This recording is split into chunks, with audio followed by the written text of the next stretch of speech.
Well, the way that policy is proposed and then created, normally the way that it works is that government thinks of it.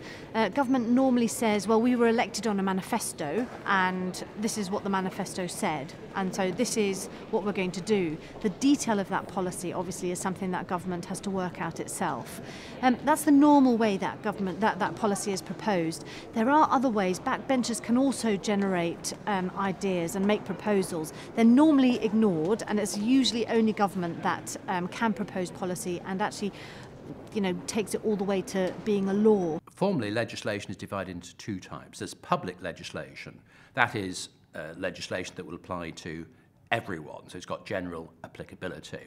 There's a very special category known as private legislation, and that just affects very limited areas, very specific interests.